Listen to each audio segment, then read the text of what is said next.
Hello everybody, welcome back. It's Business, and for the new people from Steam, if you're watching this ahead of time, that's good. That's good. I hope you get here before you download the game and you get going on whether or not you are gonna delve into this game head first with a whole hell of a lot of time and probably some money along the way. So, World of Warships is releasing on Steam November 15th, and I'm doing this video for a few reasons. This is not going to be focused on the combat aspects, at least not yet. The next video will focus a little bit more on roles and what the classes should do, and, well, less of what they should do and more of what they could do. I guess it would be a better way to state that, because simply put, a lot of people like to think that classes adhere to very strict sets of rules and whatnot, and that's just not the case. The game is far too fluid and has too many variables involved for people to be like, that's your job, this is my job, blah blah blah. You have to adapt to every single situation a bit differently, and that's the beauty of the game, really. It truly is. And you know, the challenges presented to you at any moment are going to be so different from the next game or the next game after that.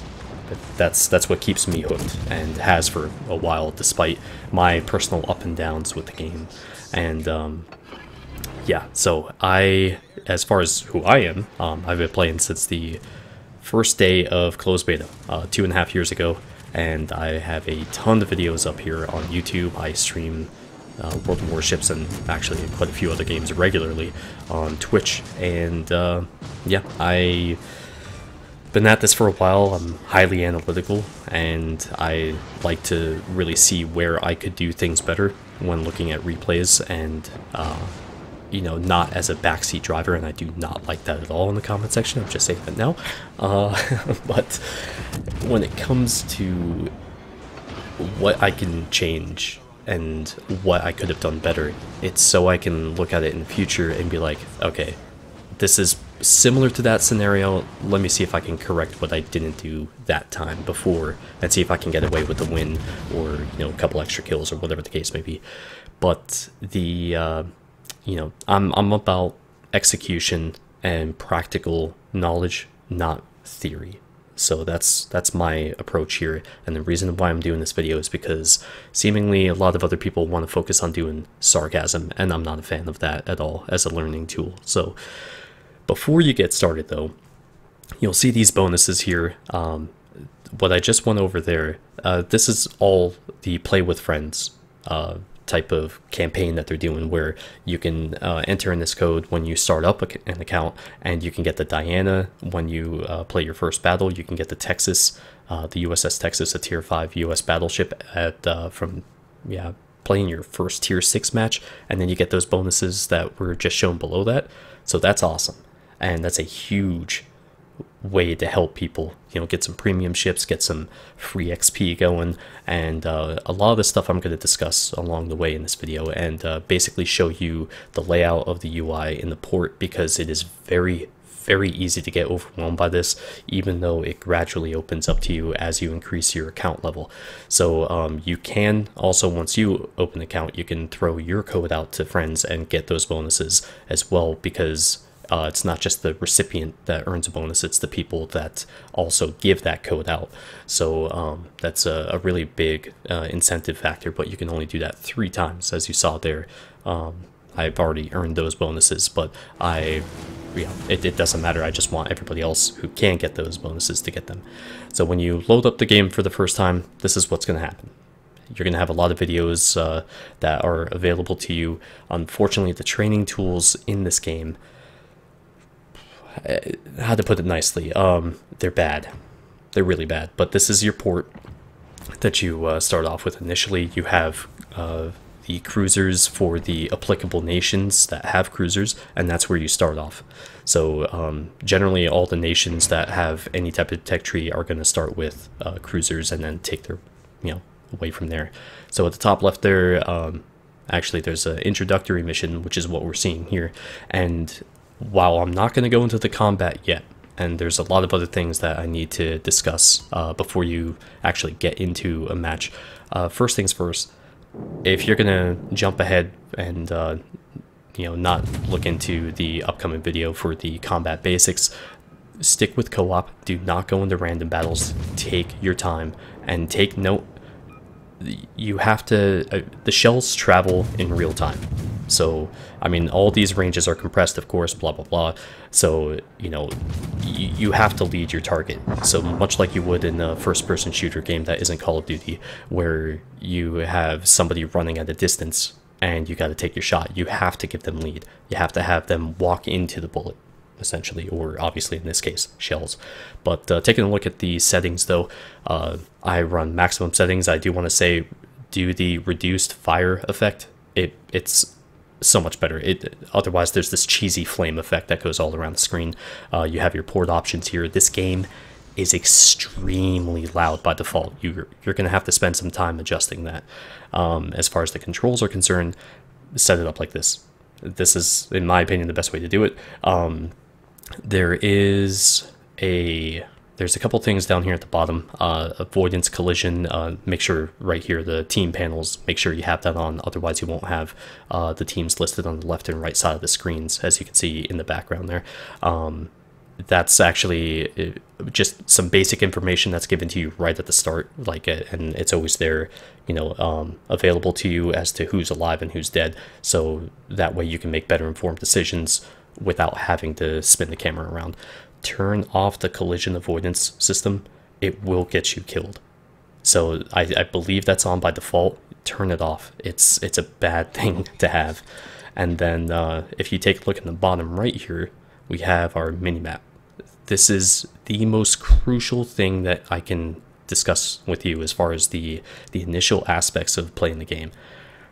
So you can reduce it by doing on the numpad your minus sign, and you can increase it to the maximum size, obviously by hitting the plus sign a few times. So, but if you hold control, there's a little cog in the top right there of the mini map, and that'll give you these options here. So you can do some transparency of the water and the map itself. The transparency of the map and the circles that you see are around my ship. So that shows detection range, main battery firing range, depending on, if you have torps or secondaries, it'll give you the options for that there.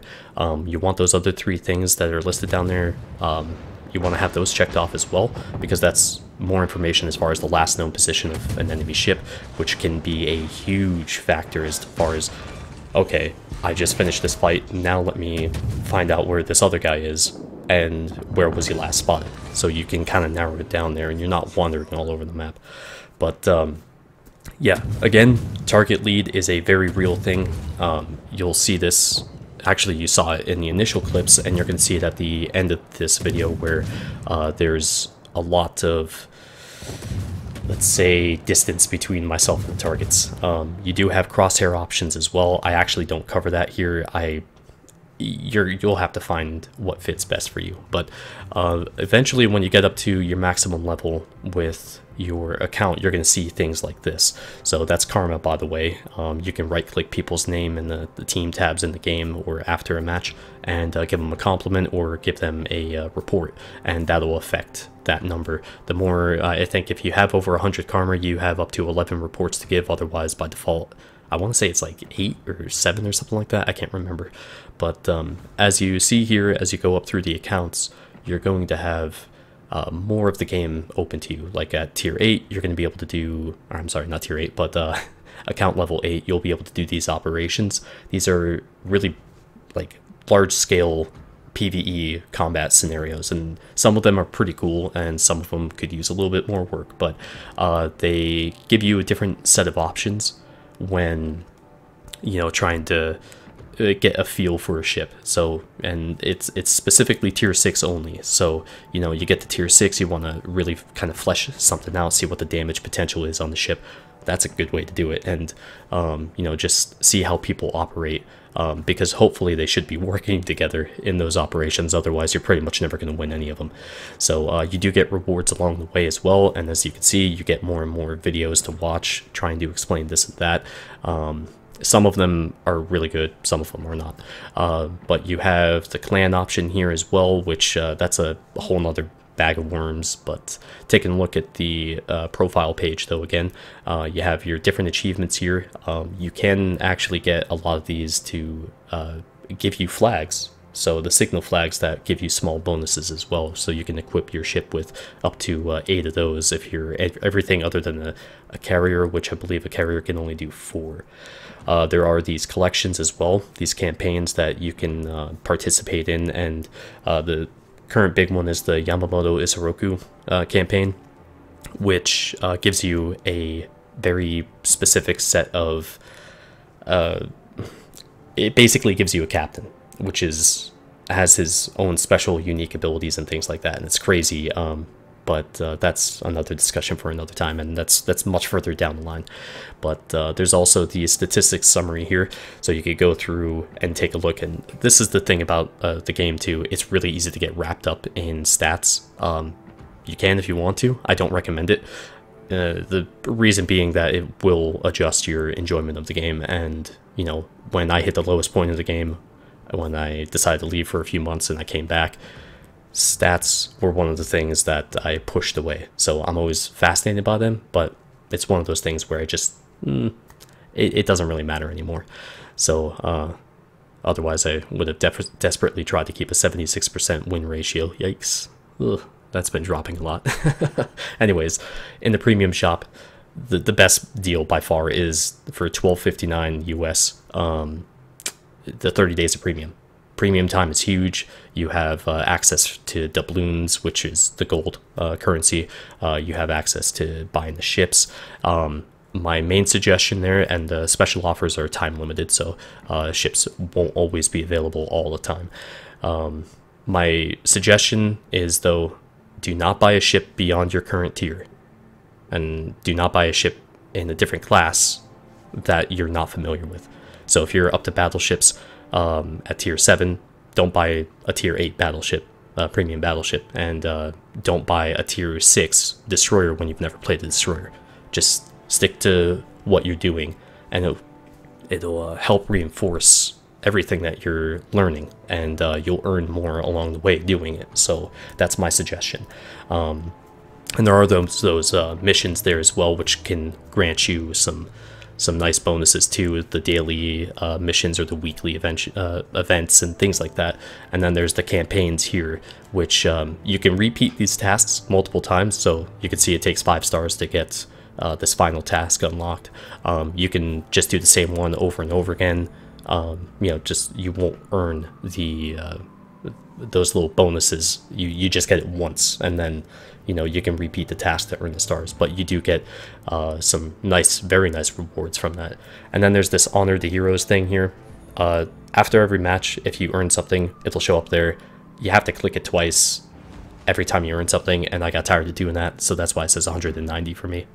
So yeah, I don't like that comes up all the time. So anyways, in game there's an armor viewer. You can do this on any ship, and shows you the strengths and weaknesses, obviously based off the armor. You have your port stats here, and I will say this, there's a lot of really crucial information in here as far as shell velocity, and there's no penetration values in the game yet, but it is available somewhere out there.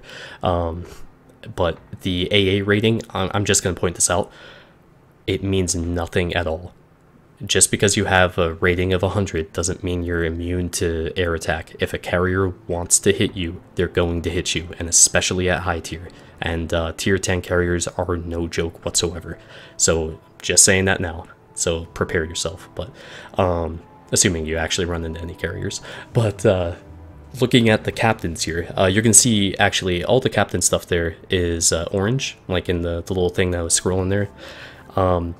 You have to retrain captains unless there's a premium ship involved, essentially, where, so if I wanted to put this captain to, say, my tier 9 Iowa, I'd have to retrain him, and I could pay that in gold for 500 gold and have no issue there. But if I wanted to pay in the silver, the credits, basically that would mean that it would cost 200,000 credits, and I would have my skills reduced by half.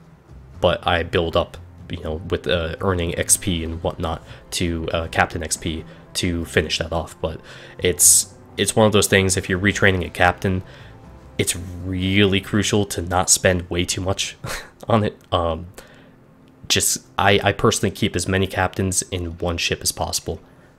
So just bear that in mind. It's not for everybody, but yeah, it's a very easy way to lose a lot of credits and a lot of gold. So anyways, you have your little filters here in the bottom left and the bottom right, so you can choose to see the current event ships that are going on and that sort. You can increase the number of ships that you see in the port by doing 2, 3, 4 rows. I prefer 2, looks nice and clean, and I use a compact carousel mod and a few other mods as well. But taking a look at the USS Iowa here at tier 9, upgrades are really important for ships, and especially the higher you go. There are different currencies such as free XP and gold, of course, but don't use free XP. This is my suggestion. Don't use free XP to unlock ships. Use free XP to unlock the modules for those new ships, because you don't want to play a stock ship. It really sucks. You have your consumables here, and you have your modules as well. Just make sure that on the consumables that one, if you're running the premium ones, which are a huge change, like I recommend running the premium consumables on any ship. It basically reduces your repair cooldown from, say, 90 seconds to 60 seconds, and that can mean life or death in a match, and especially over the course of it, you can deal out a whole lot more damage. And also in the sense that you have the currency, you can basically pay to use gold with that. Don't do that. It's 22,500 credits for the premium consumables. Never pay gold for those consumables. And then you have the different camos here, by the way, which are awesome, especially that hunter camo, which is great. They just introduced this new gold only type 59 camo. Huge bonus on the daily XP, or the ship XP for that. So and then we have the signal flags here, and you can earn these by doing some achievements. Unfortunately, there is a mechanic in the game called detonation, which once you take enough damage to basically your magazines, you're at a much higher risk. I mean, it can happen from a single shell, any shell. It doesn't even have to hit you, in fact. And a high explosive round can hit the water, 50 feet away from your ship, which in game is a minuscule distance. And the shockwave of that, the splash damage, could essentially rupture your magazines and detonate your ship for full health. But you at least get flags out of it, so that's good, I guess. But it's a pretty bad mechanic, and unfortunately it's still in the game. So looking at the tech tree here, though, the US and the Japanese are the only two with a fully fleshed out tech tree with all 4 classes. So everybody starts off with the cruisers, though, and you go through your upgrades, and you can see you go onto the Phoenix here at tier 3 from the St. Louis, or you can switch over to finally starting the battleships with the South Carolina at tier 3 as well. So that's a side grade essentially in the tech tree movement. So you're at tier 3 still, and then you move up to the Wyoming once you finish that up, and then you have access to move over to the tier 4 carriers, or you can move up to the tier 5 battleships with the New York. So taking a look at the Japanese tech tree here, there is a line split with the destroyers. They just offer some different things there. Same with the Russians. You can see that there further down the line. The Germans, they have basically everything other than carriers for their lineup. The British battleships, those were just recently released. They do have a very light cruiser line as well. Emphasis on the light. Their armor is practically non-existent, even as far as cruisers are concerned, so just a heads up there. And then we have in the top left here, you have a little port flag, and you can change these out if you wish. Some of these are premium ports, so just bear that in mind. You can only get these if you're running premium time. So there are some really cool ones in here, though, and in this one, depending on the ship that you're using, you're in a different slot here in the port, which is pretty cool. In the bottom left, you have your chat window. I do want to throw this out there. Every time you click in the port, it sends that signal to the server. The ports can be really, really laggy because of that, but it depends on your connection, and the chat stuff actually slows it down considerably. So the more friends you add to that list, the slower your port is going to go, and that was the case 2 years ago, and I'm pretty sure it's still the case now. I've drastically reduced the amount of people that I have on my friends list in order to maintain some speed here in the port. But yeah, so that's just something important. Let's see, and then in the top right we have our exchange doubloons for gold, or I'm sorry, gold for silver. Do not do that. That's a huge waste of real money. It's I don't want to say a trap, but it's a really easy way to throw cash at the game and get very little in return. So just, you know, bear that in mind. There's also the convert XP, where when you have a premium ship, or you have a ship that is in the tech tree that you research, you know, all the modules on, and then you research the next ship in the line, it becomes elite. So that at that point it's starting to earn free XP. So you can convert that via gold, as you saw there, and that is hugely useful for, like what I said before about researching, you know, the new upgrades on a ship that you just purchase. So you want to get the best hull, or the best engine, or as you saw there with the HMS Nelson, you can use a vast amount of free XP in order to unlock free XP ships. There's only 2 of them, the HMS Nelson at tier 7 for the Royal Navy battleships, and the US battleship at tier 9, the Missouri. And that thing prints credits like crazy. And there's also the inventory thing here, which you can sell off old modules or things that you're never going to use again, and only sell the stock modules, or like the intermediary hulls. You know, that, because you're never going to use a B hull again on like a battleship. You always want to use, well, you always want to try to use the final hull. But I think I earned back something like 27 million credits. And I mean, granted, I have a ton of ships, but that was huge. I did not expect that. And anyways, so as we close up here with some footage of some random matches that I've played over a while, plus I just want to kind of get rid of some of this footage. This is the tier 10 German battleship, the Grosser Kurfürst, and it's a monster of a ship. Not every salvo is gonna look like this, and actually these are consecutive salvos, so that's 4 kills on actually 5 salvos that I fired. And then we have the tier 10 German cruiser, the Hindenburg, which is one of the most amazing ships to play in this game. It's like a battleship, but a cruiser at the same time. So it's something I can explain, or actually you could just watch the overview that I have of the video, or of the ship, where I show some awesome gameplay footage and just discuss that on more detailed level. But I do have ship overviews, I do have random videos, I have the Ships and Giggles series, which is pretty much what the channel is about now, I guess. I don't know, but it's a lot of fun doing those videos, and I do love this game. I have my own qualms with it. I have my own ideas of where the game should be heading, and I think that there's a lot left on the table currently that they could change, but it's still incredibly engrossing to play at times, and hopefully that's something that you experience as well. And I certainly hope that if you have questions and you know you're from Steam and you're checking this game out for the first time, feel free to ask. Now, I'm not tech support, I'm not going to answer any of those questions at all, but when it comes to game philosophy and things like that, sometimes it'll be best just to join on the stream, which I'm typically really late night, like midnight Eastern for most days on the East Coast, and you know, I can discuss that, or we always have a lot of very knowledgeable people in the chat, and they're always happy to discuss the game, and we have a very good set of streamers and YouTubers, well, some more than others, and you know, we can always guide you to somebody that knows more about that specific subject if we can't answer it, you know, as far as myself or the people in the stream. But I hope this gets you up to speed and avoid some of the pitfalls that mistakes that I made along the way. But thank you for watching today, and I will have a combat basics video coming up for you next. So thank you, everybody. See you next time.